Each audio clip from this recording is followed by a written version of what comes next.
রাসূল আরবি সাল্লাল্লাহু আলাইহি সাল্লামকে বলেন, আম্মা জান হযরতে আয়েশা সিদ্দিকা রাদিয়াল্লাহু তাআলা আনহা বলেন, ইয়া রাসূলুল্লাহ,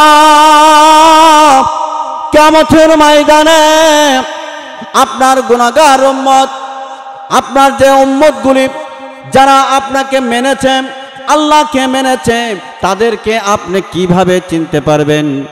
তাদেরকে কিভাবে চিনতে পারবেন? কোটি কোটি লক্ষ লক্ষ মানুষগুলি এরকমভাবে অবস্থায় এরকমভাবে কিয়ামতের ময়দানে উঠবে, অলঙ্গ অবস্থায় উঠবে। ওই সময় রাসূল আরবি সাল্লাল্লাহু আলাইহি ওয়াসাল্লাম বলতেছেন, আয়েশা রে, কিয়ামতের ময়দানে আমি ওই সময় চিনে নিব যেরকম দুনিয়ার জমিনের উপরে লক্ষ লক্ষ ঘোড়ার শরীরের মধ্যে রংটা হলো লাল, আর একটা ঘোড়ার মাথার মধ্যে সাদা একটা টিকা আছে। ওই সাদা টিকাওয়ালা ঘোড়া লক্ষ লক্ষ লাল ঘোড়ার মধ্যে যদি ছেড়ে দেওয়া হয়, লক্ষ লক্ষ ঘোড়ার মধ্যে থেকে ওই সাদা টিকাওয়ালা ঘোড়া বাহির করতে কোনো সময় লাগবে নাকি? আল্লাযীনা ইউহিব্বুনাল হায়াতাদ দুনিয়া আলাল আখিরাতি ওয়া ইয়াসুদ্দুনা আন সাবিলিল্লাহ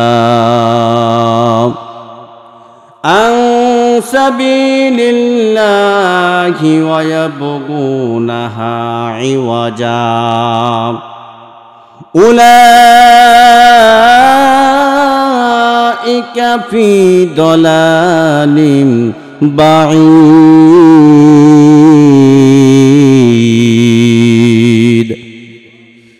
আল্লাহ রাব্বুল আলামিন বলেন,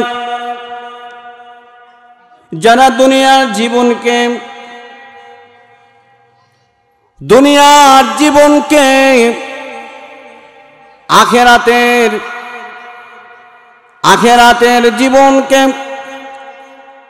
আখেরাতের জীবনকে দুনিয়ার জীবনকে বেশি ভালোবাসে।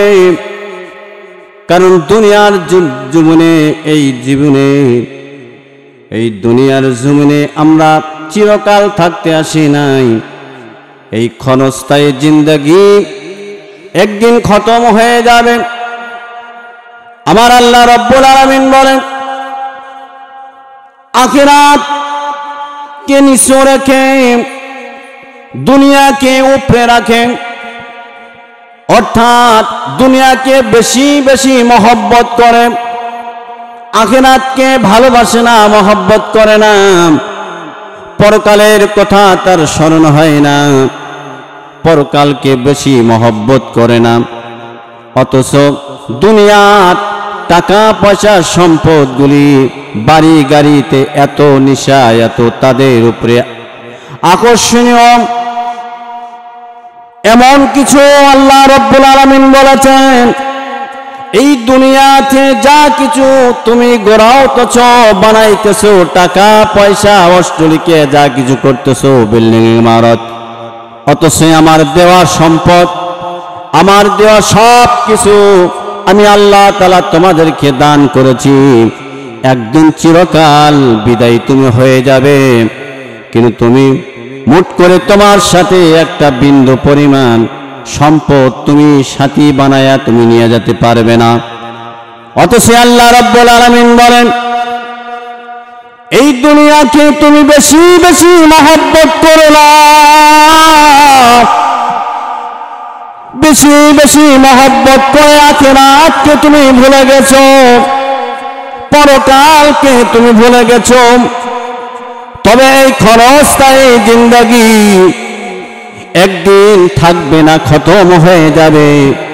সারা পৃথিবীর মানুষ, সমস্ত মাখলুকগুলি খতম হয়ে যাবে, জমিনগুলো খতম হয়ে যাবে, পাহাড় পর্বতগুলি খতম হয়ে যাবে, কেউ পৃথিবীর জমিনে থাকবে না, সবাই খতম হয়ে যাবে। সাত আসমান ভেঙে পড়ে যাবে, জমিন তামা হয়ে যাবে। একমাত্র পাহাড় পর্বত, সাগর পর্বত সব কিছু এরকম ভাবে একাকার হয়ে যাবে।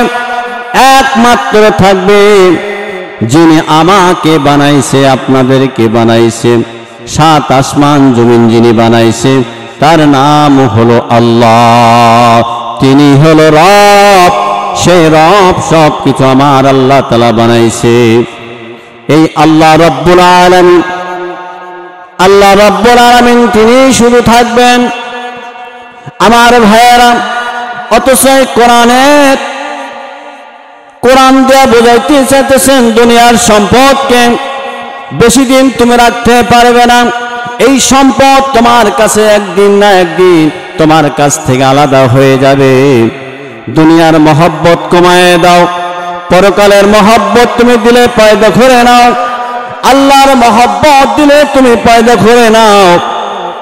কারণ আল্লাহ রব্বুল আলামিন দুনিয়ার জমিনেও আমাদের সাথে আছে, পরকালেও আল্লাহ থাকবেন, কবরেও থাকবে, হাসরে থাকবে, মিজানে থাকবে।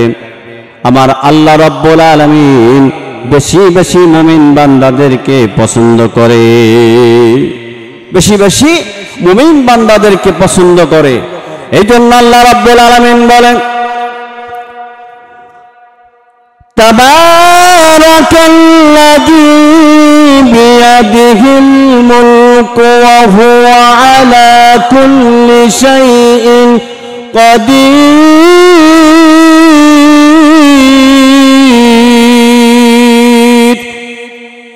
আসমানের মালিক কে? আসমানের মালিক আল্লাহ, জমিনের মালিক আল্লাহ, হায়াতের মালিক আল্লাহ, সারা পৃথিবীর মালিক হলো আল্লাহ।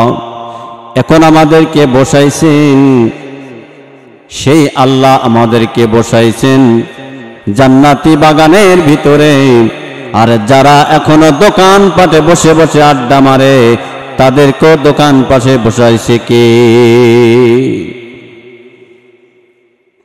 আমার ভাইয়েরা, কোরআনের মাহফিল কেহ যদি এসে যদি শুধু খালি বসে, আল্লাহ রব্বুল আলামিন বলে শেষ পর্যন্ত আখিরি মুনাজাত পর্যন্ত যদি বসে,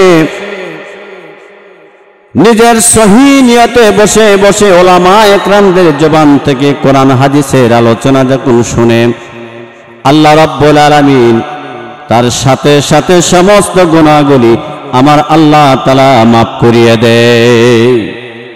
আল্লাহ রব্বুল আলামিন এই মাহফিলটা কোরআনের হাদিসের সাধারণ কোনো মাহফিল না, এটা মানুষের জান্নাত পর্যন্ত পৌঁছে যাওয়ার একটা রাস্তা।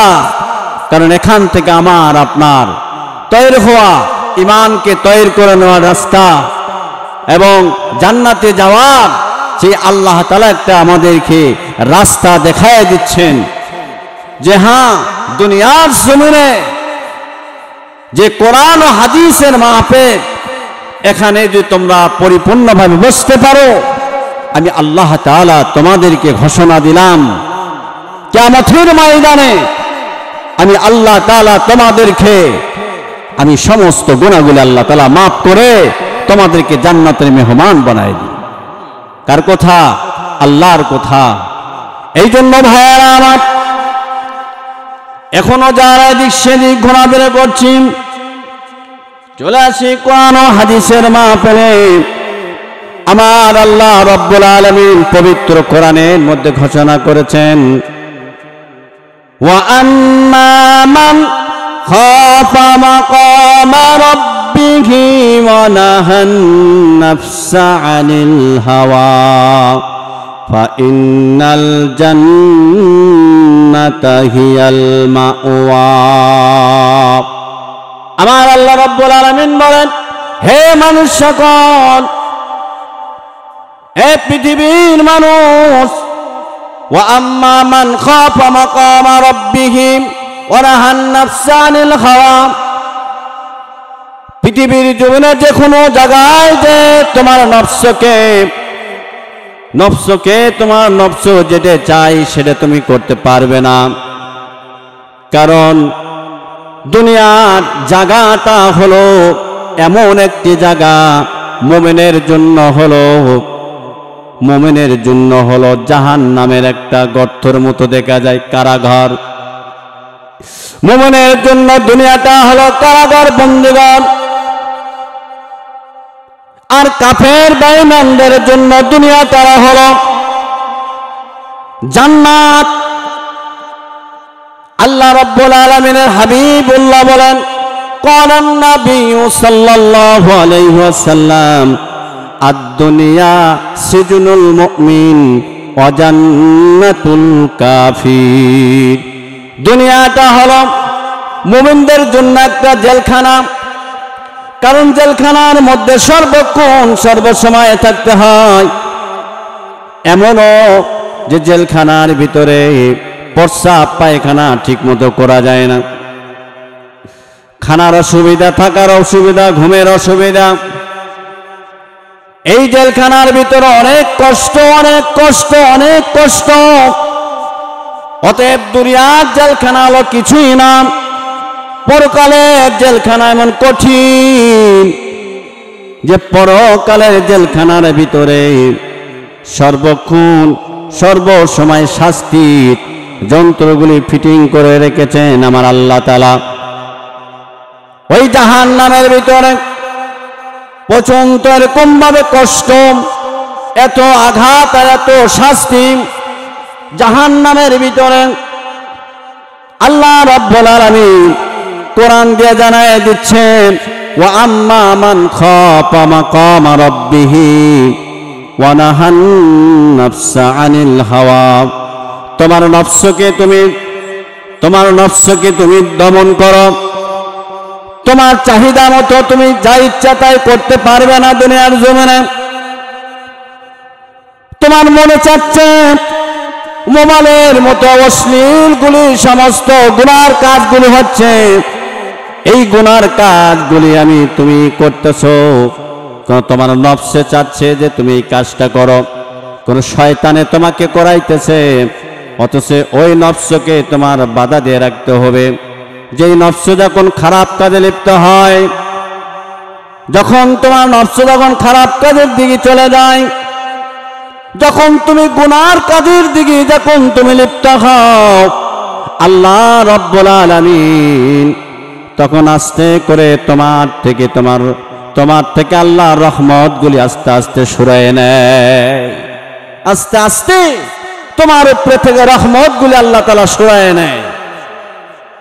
যে রহমত বরকত নাজিল হয়েছে, আর যে রহমতগুলি তোমার উপরে নাজিল হয়েছে, তোমার উপরে যে দৃষ্টি ছিল আমার আল্লাহ, এমন দৃষ্টি রহমতের নজর যখন তোমার উপরে ছিল, যখন তুমি বান্দা যখন একটা গুনার দিকে তুমি লিপ্ত হও, তখন আল্লাহ তাআলার রহমতের দৃষ্টি, তার নেক নজরটা তোমার কাছ থেকে সরিয়ে নেয়। আমার ভাইয়েরা, এই জন্য আল্লাহ বলেছেন, ওয়া আম্মা মান খাফা মাকামা রাব্বিহি ওয়া নাহান নাফসা আনিল হাওয়া। যারা এই সমস্ত গুনার কাজ থেকে বেঁচে থাকতে পারবে, অপকর্ম থেকে বেঁচে থাকতে পারবে, মানুষের উপরে জুলুমের থেকে বেঁচে থাকতে পারবে, মানুষের উপরে অত্যাচার থেকে বেঁচে থাকতে পারবে, মাপে কম দাঁত থেকে বেঁচে থাকতে পারবে, কারো হককে নষ্ট করাতে বেঁচে থাকতে পারবে। আল্লাহ রাব্বুল আলামিন বলেন, ওয়া আম্মা মান খাফা মাকামা রাব্বিহি ওয়া নাহান নাফসা আনিল হাওয়া ফা ইন্নাল জান্নাতা হিয়াল মাওয়া। আমি আল্লাহ রাব্বুল আলামিন ওই বান্দার জন্য 10টা দুনিয়ার মতো একটি জান্নাত তাদের জন্য রেডি করে রেখেছি। বলেন সুবহানাল্লাহ। তাহলে নফস আমাদের অনেক কিছু করতে চায়, এই নফসকে দমন করে রাখতে হবে, বাধা দিয়ে রাখতে হবে। কারণ এই নফসকে আমরা যদি বাধা দিয়ে রাখি, মৃত্যুর সময় আমার আপনার কালেমা নসিব হবে। খারাপ কাজের থেকে যদি বেঁচে থাকি, আল্লাহ রহমতের দৃষ্টি আমার আপনার উপরে থাকবে। তখন আপনি মৃত্যুর সময় আমার আপনার জবান দিয়ে কালেমা বের হবে। আমার ভাইয়েরা, কেহ যদি মৃত্যুর আগে যদি কালেমা পড়ে, কেহ যদি কালেমা পড়ে মৃত্যুবাসী হয়ে যায়, আমার আল্লাহ রব্বুল আলামিন বলে, বান্দা তুমি যখন কালেমা পড়েছ মৃত্যুর সময় আমার কাছে তওবা করেছ, যখন তওবা করেছ ইস্তেগফার করেছ, গুনার উপরে তপ্ত হয়েছ, আমার কাছে ক্ষমা চেয়েছ, বান্দারে আমি আল্লাহ রব্বুল আলামিন তোমার পিছনের সমস্ত গুনাহগুলি আমি আল্লাহ মাফ করে দিলাম। তওবারও দরকার আছে। এই জন্য ভাইয়েরা আমার, যখন আমি আপনি এই সমস্ত ওয়াজ ও কোরআন হাদিসের মাহফিলে বসব, আমার আপনাদের এমন কিছু হয়, আলেমদের জবান থেকে কোরআন হাদিসের কথা শুনে আমাদের দিলটা কিছুক্ষণ পয়দা হয়, দিলটা নরম হয়, চোখ দিয়ে পানি বের হয়ে যায়। আবার এই ময়দান থেকে আমরা যখন দোকান পাড়ে চলে যাব, তখন আবার ওই আগের মতো সাবেক ঈমান হয়ে যায়। ঠিক কিনা জোরে বলে? আবার হয়ে যায়। কারণ কি? কারণ এটা স্বাভাবিক এরকম হবে। এটা হয় কোথাও হযরতে হানজালা রাদিয়াল্লাহু তাআলা আনহু রাস্তা দিয়ে যাইতেছে আর বলতেছে, আমি মুনাফিক হয়ে গেছি, আমি মুনাফিক হয়ে গেছি। সাথে দেখা হযরতে আবু বকর সিদ্দিক রাদিয়াল্লাহু তাআলা আনহুর সাথে দেখা হলেন। শুনতেছে, আওয়াজ দিতেছে যে আমি মুনাফিক হয়ে গেলাম। আবু বকর বলে, ভাই হানজালা, তুমি কেন এরকম ভাবে কথা বলো? তুমি মুনাফিক হয়ে গেছে, কারণ কি? চলো দেখি, আমিও তো হয়ে গেছি। হানজালা বলে, ভাই আবু বকর, যতক্ষণ পর্যন্ত রাসূলের সামনে থাকি, রাসূলের জবান থেকে পবিত্র কথাগুলি আমি শুনি, সমস্ত কথাগুলি যখন আমার ভিতরে যায়, তখন আমার দিলটা নরম হয়ে যায়। জাহান্নামের আলোচনা যখন শুরু করে, তখন জাহান্নামের কথা আমার ভিতরে স্মরণ হয়, চোখ দিয়ে পানি আসে। পরকালের কথা স্মরণ হয়, চোখ দিয়ে পানি আসে। আবু বকর সিদ্দিক রাদিয়াল্লাহু তাআলা বলে, ভাই হানজালা, আমারও এরকম হয়। চলো তাহলে, মনে হয় আমিও মুনাফিক হয়ে গেছি। রাসূলুল্লাহ নবী সাল্লাল্লাহু আলাইহি সাল্লামের কাছে দুনুদুনে চলে গেলেন। যাওয়ার পরে বলতে, ইয়া রাসূলুল্লাহ, আমি তো হানজালা মুনাফিক হয়ে গেছি। আল্লাহর পয়গম্বর বলে, না হানজালা, তুমি এরকম কথা কেন বলো? তুমি তো মুনাফিক হও নাই। বলছে, আমার এই অবস্থা হয়, আমার ঈমানটা এরকম হয়ে যায় যখন আপনার কাছে থাকি, আপনার জবান থেকে জান্নাত জাহান্নামের কথা যখন শুনি, আমার চোখ দিয়ে পানি আসে, ভিতরে দিল নরম হয়ে যায়, জাহান্নামের আযাবের কথা স্মরণ হয়। আর যখন আপনার কাছ থেকে আমি ফারিগ হয়ে যাই, দূরে চলে যাই, তখন আবার সাবেক পূর্বের মতো আমার ঈমান হয়ে যায়। রাসূল আরবি সাল্লাল্লাহু আলাইহি সাল্লাম বলেন, হে আবু বকর, তুমি কেন আসছো? বলে, ইয়া রাসূলুল্লাহ, আমারও তো এরকম ভাবে হয়। বলছে, না না, তোমরা কখনো মুনাফিক হও নাই।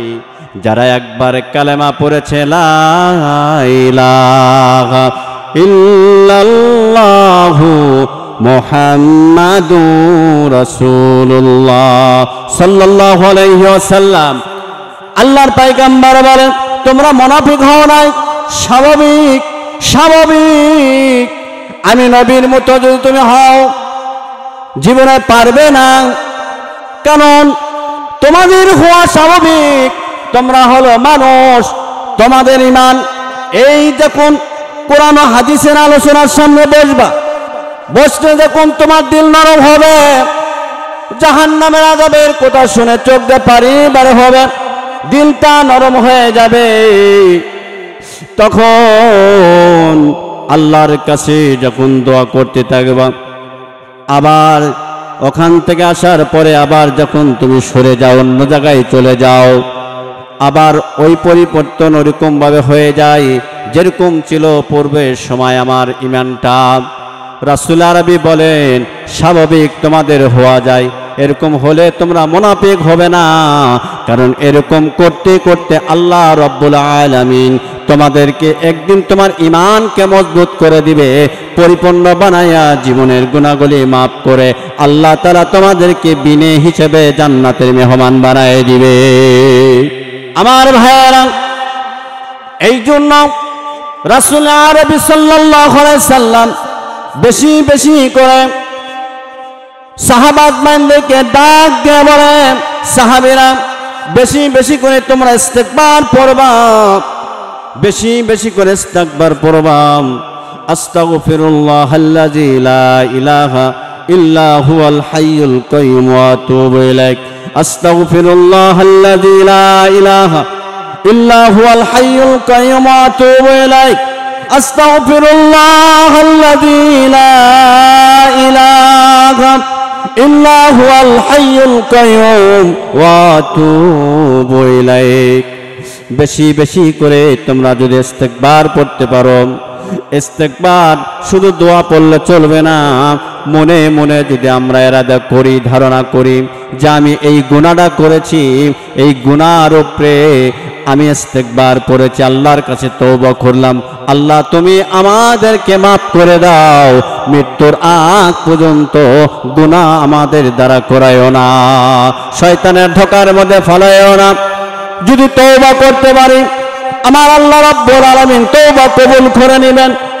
এই জন্য আল্লাহ রাব্বুল আলামিন বলেন, কোরআনের মধ্যে বলেন, আলিফ লাম রা কিতাবুন আনজালনাহু ইলাইকা লিতুখরিজান নাসা মিনাজ যুলুমাতি ইলান নূর।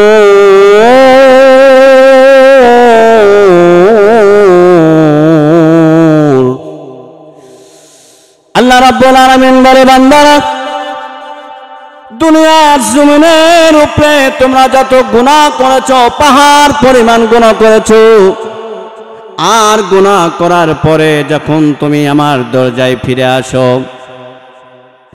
আমার কাছে যখন তুমি স্যারেন্ডার করবা যে আল্লাহ আমি একজন পাপী বান্দা তোমার, আমি একজন তোমার পাপিষ্ট বান্দা, গুনাহগার বান্দা, আমার মতো দুনিয়ার জমিনের উপরে পাপিষ্ট বান্দা পৃথিবীর জমিনে কেউ নাই। আমি বড় গুনাহগার, আমি বড় পাপিষ্ট, আমার মতো গুনাহগার আর কেউ নাই, আল্লাহ তুমি আমাকে মাফ করে দাও।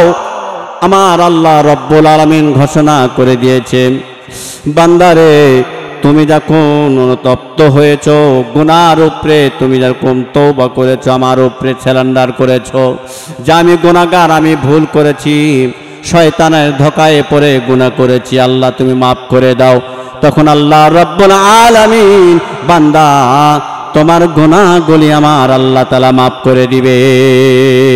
বলেন সুবহানাল্লাহ।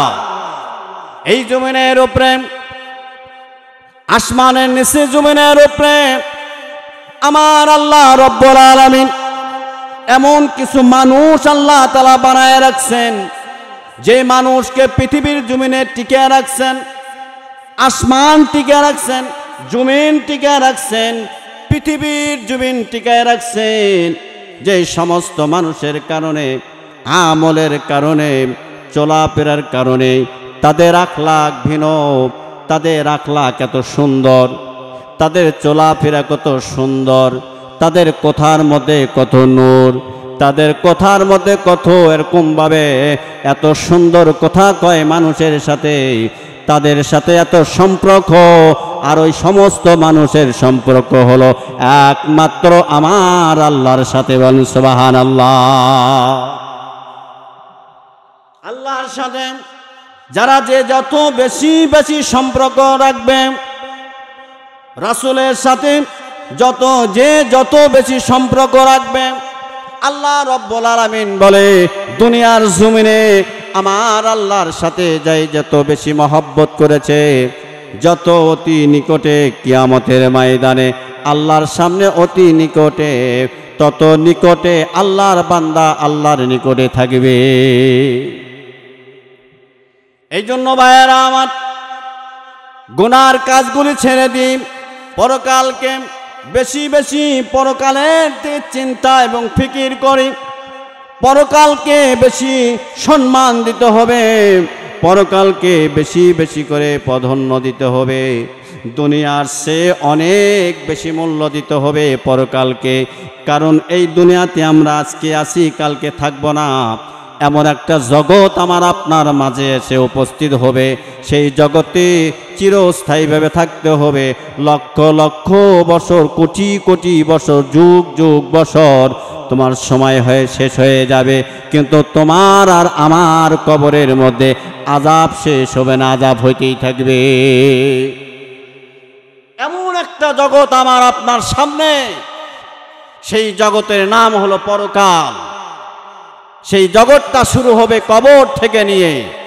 আমার ভাইয়েরা, আল্লাহ রাব্বুল আলামিন কোরআনের মধ্যে বলেন, ইদাস সামাউ ফাতারাত ওয়া ইদাল কাওয়াকিবু তাসারাত ওয়া ইদাল বিহারু ফুজ্জিরাত ওয়া ইদাল কুবুরু বুসিরাত। আল্লাহ রাব্বুল আলামিন বলেন, আসমানগুলি ঝরে ঝরে পড়ে যাবে, আসমান ফেটে ফেটে জমিনের উপরে পড়বে। ইদাস সামাউ ফাতারাত, আসমান ফেটে ফেটে জমিনে পড়বে। ইদাস সামাউ ফাতারাত ওয়া ইদাল কাওয়াকিবু তাসারাত, তারকাগুলি ঝরে ঝরে জমিনের উপরে পড়বে। আমার ভাইরা, আসমান ফেটে ফেটে যখন এরকম জমিনে পড়তে থাকবে, জমিনগুলি তামা তামা হয়ে যাবে, তারকাগুলি ঝরে ঝরে পড়তে থাকবে। ইদাস সামাউ ফাতারাত ওয়া ইদাল কাওয়াকিবু তাসারাত ওয়া ইদাল বিহারু ফুজ্জিরাত, সাগরের পানিগুলো উতরাইতে থাকবে, সাগরের পানিগুলো ভাতের মারের মতো এরকম ভাবে উতরাইতে থাকবে। ওয়াইদাল কুবুরু বুসিরাত, যত পৃথিবীর জমিনে, এই জমিনের উপরে যত কবর আছে, সারা পৃথিবীর জমিনে যত কবর আছে, সমস্ত কবরের মাটিগুলো তুলার মতো উঠতে থাকবে। আমার ভাইয়েরা, এই কবরের চিহ্ন পর্যন্ত থাকবে না, এবং এই জমিনটা তামা তামা হয়ে যাবে, সাগরের পানি উতরাতে থাকবে, কবরের মাটিগুলোর কমভাবে তুলার মতো উঠতে থাকবে। আমার ভাইয়েরা, এই জন্য আল্লাহ রাব্বুল আলামিন বলেন, ইয়া আইয়ুহাল্লাযীনা আমানুত্তাকুল্লাহ হাক্কা তুকাতিহি ওয়ালা তামুতুন্না ইল্লা ওয়া আনতুম মুসলিমুন। আল্লাহ রাব্বুল আলামিন বলেন, ইয়া আইয়ুহাল্লাযীনা আমানুত্তাকুল্লাহ, হে ঈমানদার বান্দারা, হে বিশ্বাসী বান্দারা, আল্লাহকে ভয় করো। হাক্কা তুকাতিহি, যেমন ভাবে ভয় করার দরকার আমার আল্লাহকে ভয় করো।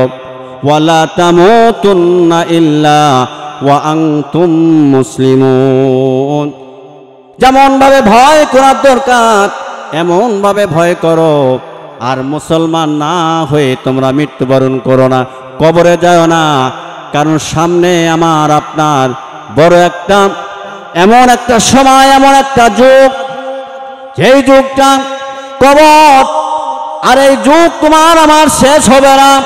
মৃত্যুবরণ করার সাথে সাথে কবরে রাখা হবে। এই কবরের যুগ আর শেষ হবে না, চিরস্থায়ীভাবে সেই কবরের মধ্যে থাকতে হবে, চিরস্থায়ী। যেই কবর অন্ধকার কবর, কোনো বন্ধু বান্ধব থাকবে না, ছেলে সন্তান আত্মীয় স্বজন কেউ থাকবে না। এই জন্য যুবক ভাইয়েরা, আমার পানের বাবাজেরা, আমার আপনার পৃথিবীর জমিনের ভিতরে চারটা আপন ছাড়া আর পৃথিবীর জমিনে আমার আপনার কেউ আপন নয়। চারজন আপন দুনিয়ার জমিনের উপরে আমার আপনার। এক নম্বর হলো আপন বানায় নিতে হবে যে মালিক আমাকে আপনাকে বানাইছে, আমাকে বানাইছে, আপনাকে বানাইছে। আমাদেরকে বানাইতে সৃষ্টি করেছে সেই মালিক, সেই মালিকের নাম হলো রব। রব আল্লাহ। এই আল্লাহ আমাকে আপনাদেরকে সৃষ্টি করেছে। সেই আল্লাহ ছাড়া আর পৃথিবীর জমিনে আমার আপনার আপন কেউ নাই। দুনিয়ার জমিনে আল্লাহ ছাড়া আমার আপনার আপন কেউ নাই। কবরে গেলে সে আপন হবে আল্লাহ, মিজানে পুলসিরাতে আপন হবে আল্লাহ, এবং হাসরের ময়দান যখন কায়েম হয়ে যাবে তখন এই সেই মালিক, আমার আপনার মালিক, যিনি আমাকে আপনাকে সৃষ্টি করেছেন, তিনি আপন থাকবেন একমাত্র আল্লাহ। আল্লাহ থাকবেন যিনি আমাকে আপনাকে সৃষ্টি করেছেন। এই দুনিয়ার জমিনের উপরে আল্লাহ রাব্বুল আলামিন আমার আপনার আপন। দ্বিতীয় নাম্বার আপন হল বিশ্বনবী, মায়ার নবী, রহমাতুল লিল আলামিন আপন। কারণ রাসূল আরবি সাল্লাল্লাহু আলাইহি ওয়াসাল্লাম আমার আপনার আপন। এই পৃথিবীর জমিনে রাসূলকে চিনে যেতে হবে, কারণ রাসূলের নাম নিলাম সাল্লাল্লাহু আলাইহি ওয়াসাল্লাম, রাসূলের উপরে দুরূদ পড়লাম, রাসূলের সুন্নত মানলাম, রাসূলের ইত্তেবাই করলাম, রাসূলের আদর্শ মেনে চললাম, রাসূলের আদর্শে প্যাকেট করে নিলাম, রাসূলের সুন্নত মোতাবেক আমি নিজে সুন্নত পালন করলাম। নামাজ পড়তে এসেছি, নামাজের মধ্যে যতগুলো সুন্নত আছে, সুন্নতে মুআক্কাদা, সুন্নতে জায়দা, এই সুন্নতগুলি আমরা আদায় করে নিব। বাথরুমে যাওয়ার সময় সুন্নত আছে, বার হওয়ার সময় সুন্নত আছে, গোসলের টাইমে সুন্নত আছে, কাপড় পরিধান করার টাইমে সুন্নত আছে, এবং খানা খাওয়ার সময় দস্তখানা বিছায় খাইলাম সুন্নত। আমার মুসলমান ভাইয়েরা, প্রত্যেকটা কাজের মধ্যে সুন্নত আছে। সুন্নত তরিকা অনুযায়ী যদি জীবন যাপন করতে পারি, রাসূলের ভালোবাসা দুনিয়ার মধ্যে পয়দা হবে, পরকালেও রাসূলের ভালোবাসা থাকবে, কবর হতে হাসরের ময়দান পর্যন্ত রাসূলের ভালোবাসা আমার আপনার ভিতরে থেকে যাবে। সেদিন দেখবে রহমাতুল লিল আলামিন, রহমাতুল লিল আলামিন উম্মতদেরকে চিনা নেবেন। রাসূল আরবি সাল্লাল্লাহু আলাইহি সাল্লামকে বলেন, আম্মা জান হযরতে আয়েশা সিদ্দিকা রাদিয়াল্লাহু তাআলা আনহা বলেন, ইয়া রাসূলুল্লাহ, কিয়ামতের ময়দানে আপনার গুনাহগার উম্মত, আপনার যে উম্মতগুলি যারা আপনাকে মেনেছে, আল্লাহকে মেনেছে, তাদেরকে আপনি কিভাবে চিনতে পারবেন? তাদেরকে কিভাবে চিনতে পারবেন? কোটি কোটি লক্ষ লক্ষ মানুষগুলি এরকমভাবে অবস্থায়, এরকমভাবে কিয়ামতের ময়দানে উঠবে, অলঙ্গ অবস্থায় উঠবে।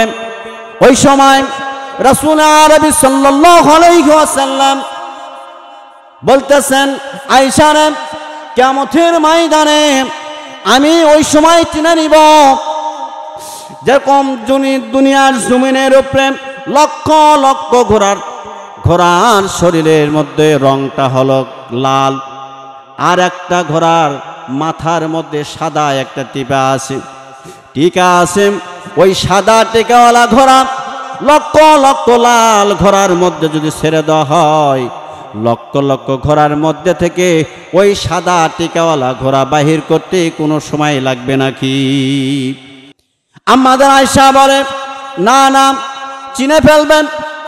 রাসূল আরবি সাল্লাল্লাহু আলাইহি সাল্লাম বলেন, আমি নবী চিনে নিব, যারা আমার উম্মত হবেন প্রত্যেকটা আদর্শ প্যাকেট থাকবে, এবং তার সুন্নত, এমনকি পৃথিবীর জমিনে রাসূলকে ভালোবেসেছেন, রাসূলের সুন্নত মোতাবেক জীবন যাপন করেছেন, নামাজ কায়েম করেছেন, ওই সুন্নত অনুযায়ী দাঁড়িয়ে আছেন, এবং রাসূল সাল্লাল্লাহু আলাইহি সাল্লামের আদর্শ মোতাবেক জীবন যাপন করেছেন।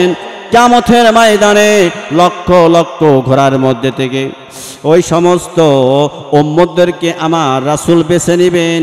দেখবেন হাতের মধ্যে নূর চমকিতেছে, সেজদার জায়গায় নূর চমকিতেছে। কথা বলে কেন? হ্যাঁ,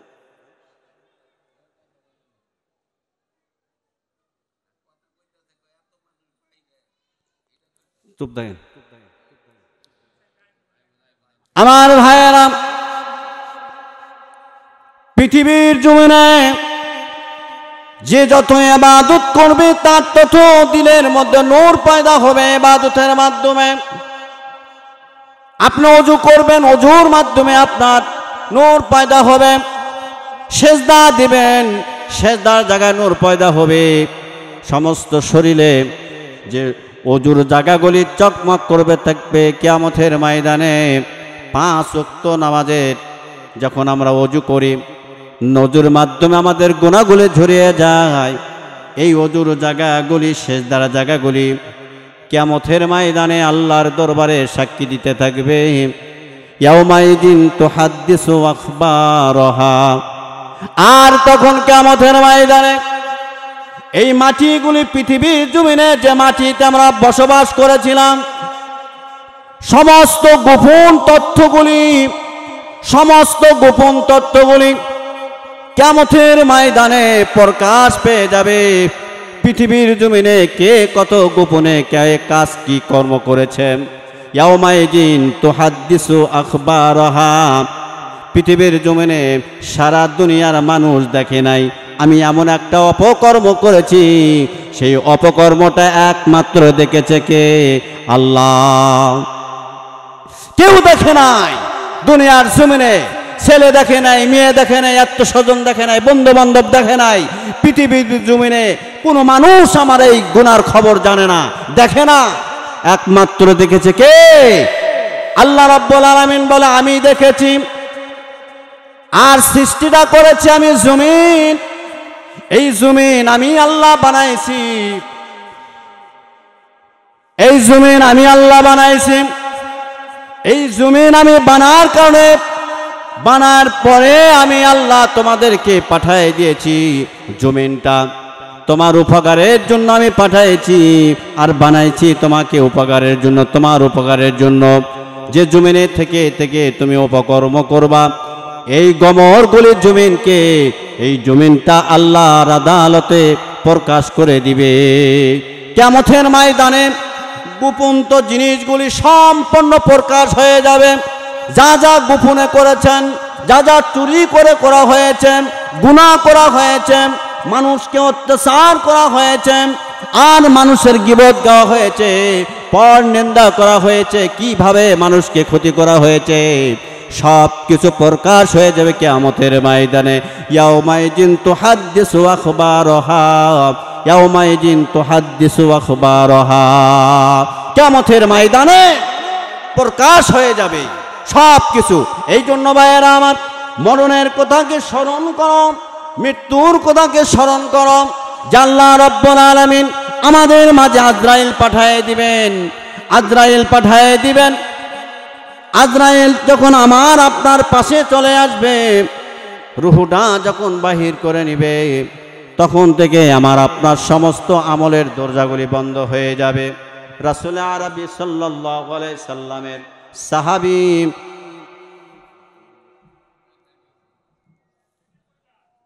নবীজির সাহাবী